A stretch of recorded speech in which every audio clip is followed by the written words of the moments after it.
Dis-moi, est-ce que ça t'est déjà arrivé? Tu comprends parfaitement le français. Tu regardes des séries sans sous-titres, tu lis des articles. Mais dès qu'il faut ouvrir la bouche, plus rien? Silence total? Ah ouais, le fameux moment où ton cerveau bug alors que tu sais que tu connais les mots, mais ils veulent pas sortir. T'inquiète, sérieux, ça arrive à presque tous ceux qui apprennent une langue. Et non, ce n'est pas parce que t'es nul ou pas fait pour les langues.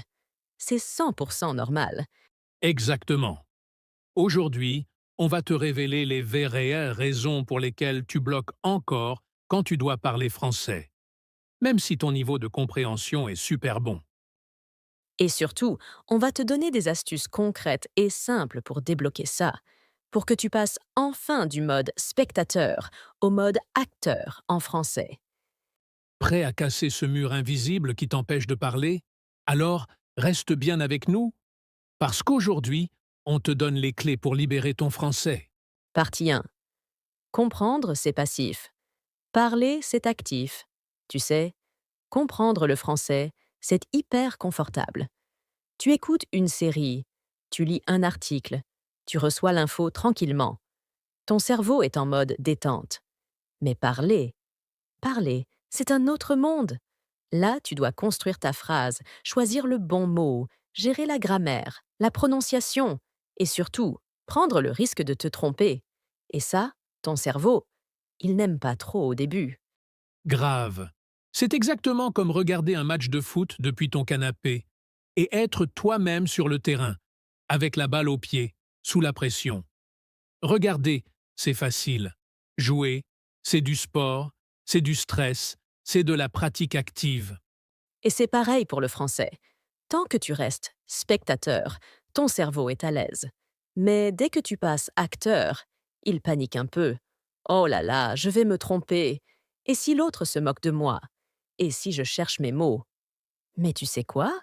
C'est justement en te lançant, en acceptant l'imperfection, que tu progresses pour de vrai. Parce qu'on ne devient pas bon en vélo en lisant un manuel, hein?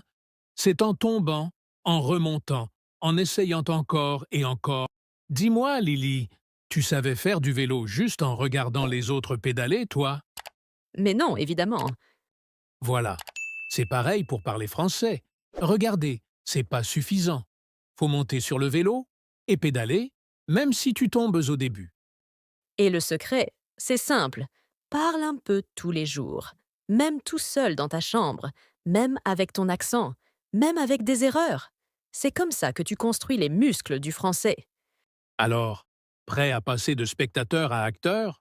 Accroche-toi, parce que la suite, elle va vraiment t'aider à te débloquer.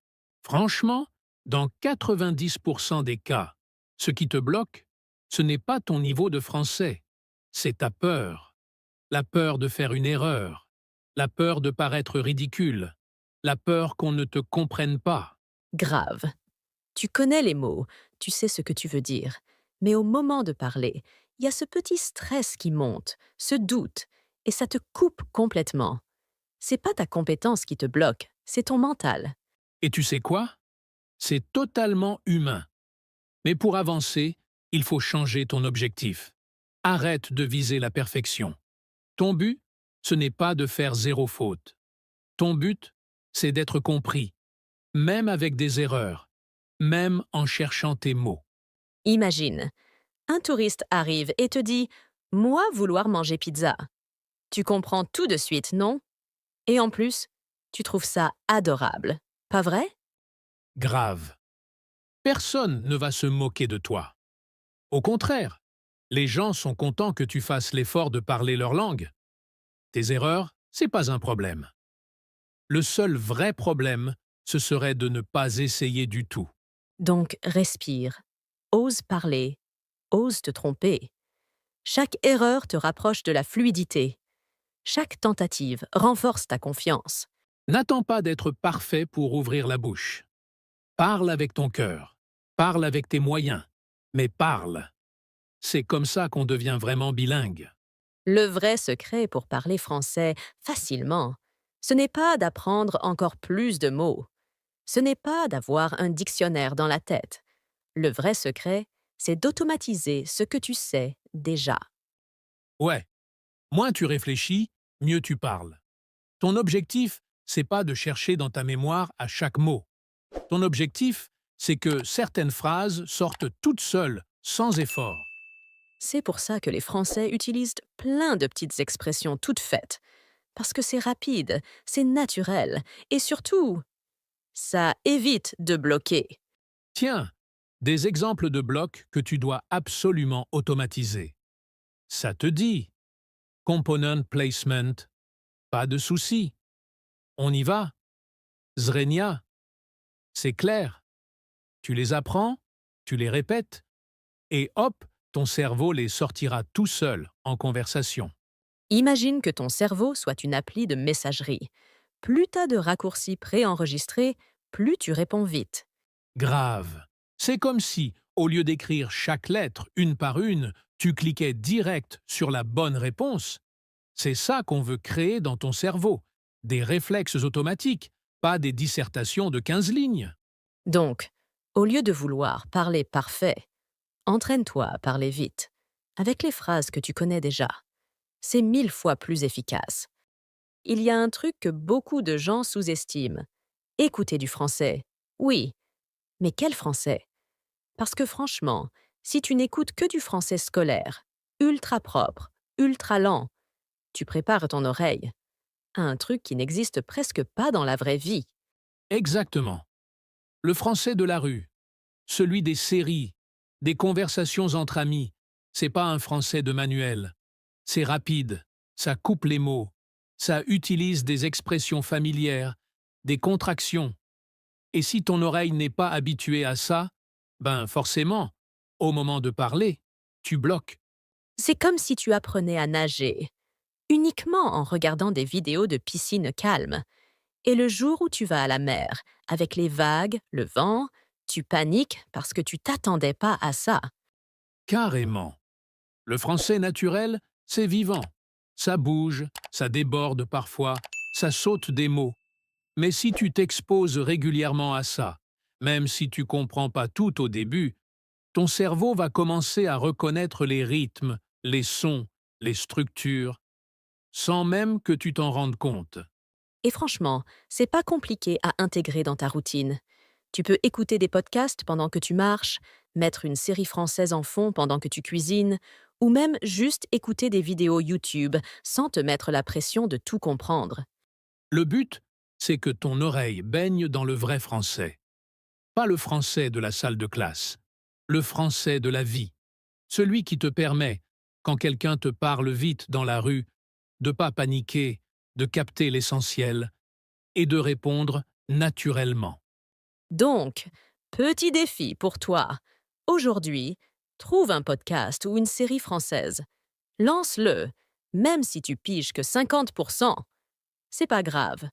Ton cerveau travaille en silence et tu le prépares à parler sans avoir besoin de tout décortiquer mot par mot.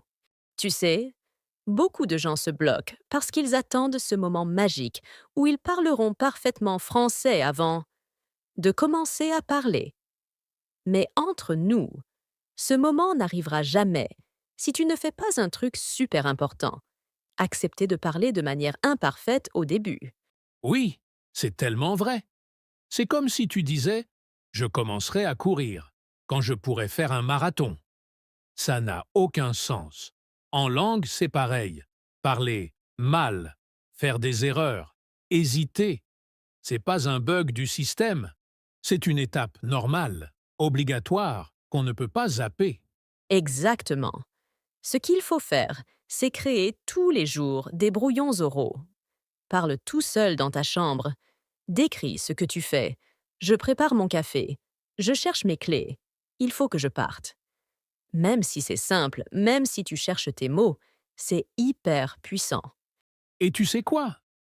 Ce qui débloque vraiment, ce n'est pas de connaître plus de grammaire, c'est d'habituer ton cerveau à sortir des phrases spontanément, même si elles sont bancales au début.